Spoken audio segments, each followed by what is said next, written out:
Hey guys, so this is going to be part 5 of our restaurant creation course. Once we have our prep times ready, we're going to go back to the restaurant we were working on and we are going to visit the financial tab. Now, there are several things that are important in this tab, and I highly suggest you take your time with this and make sure you get your numbers right, okay? So obviously the first four fields, probably the most important. How much are you charging for your delivery commission? How much you're charging for takeout commission? What type of account it is? Is it a non-partner like a fast food place where you do most of the work, or is it a partnered restaurant where you have a contract with a restaurant that allows you to deliver food for them? You have exclusivity.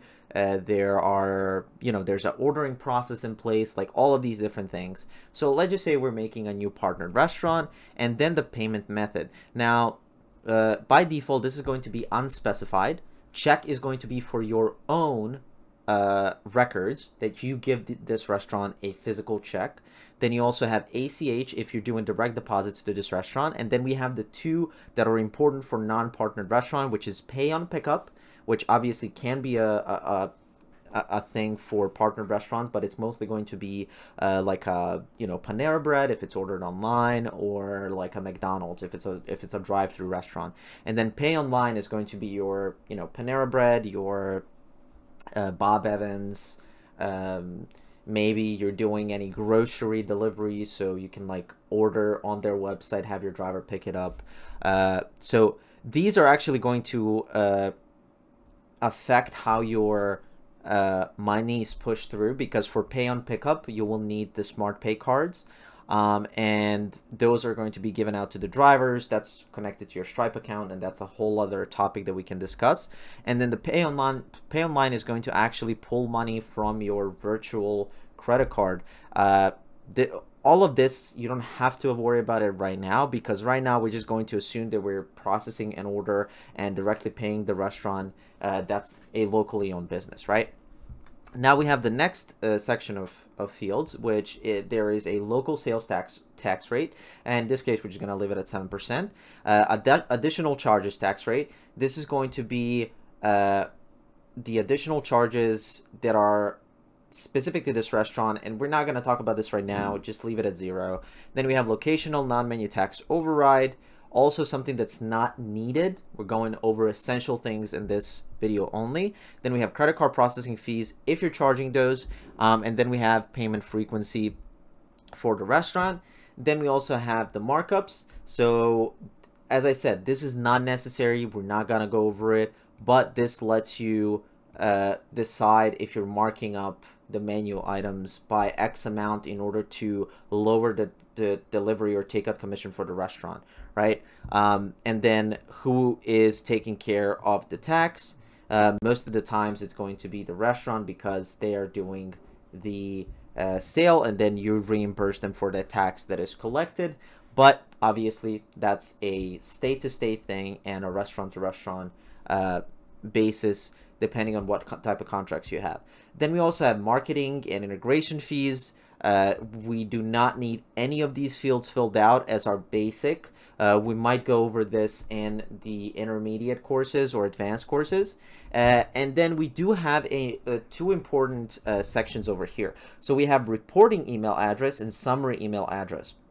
Summary emails are going to be order summaries for a day, a week, or a month, and those are going to be sent to this email that you input in. So let's just say my email is Nikolai@DeliverLogic.com.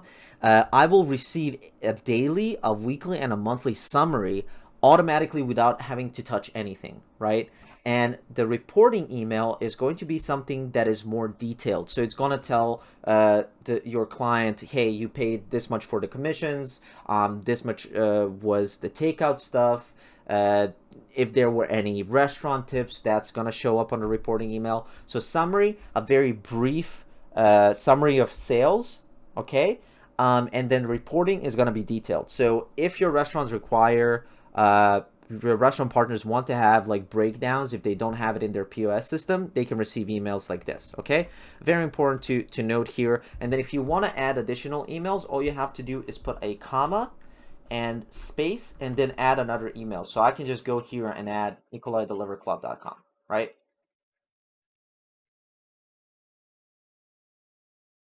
So that's how you're going to add additional emails, and you can add as many as you want if there are multiple owners, managers, etc.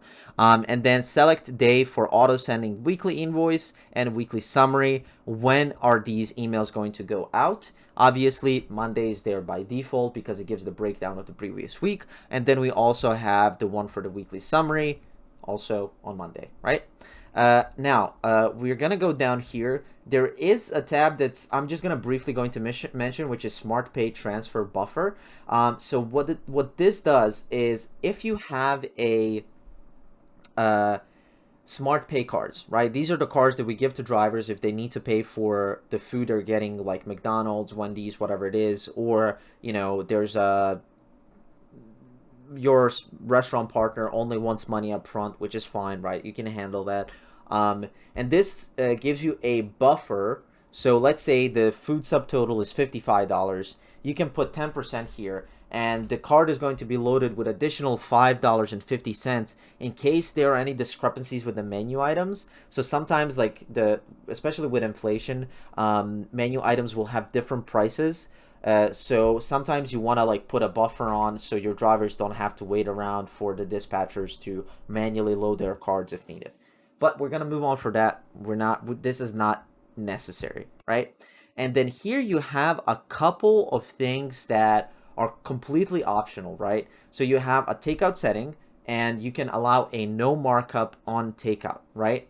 If a restaurant says specifically and you offer them a takeout system, they say, I'll pay you $10, 10% on the food subtotal, but don't mark up my prices on takeout, right? Because delivery prices are one thing, takeout prices are another. If you check this off, this menu markup that you set up here is going to be nulled.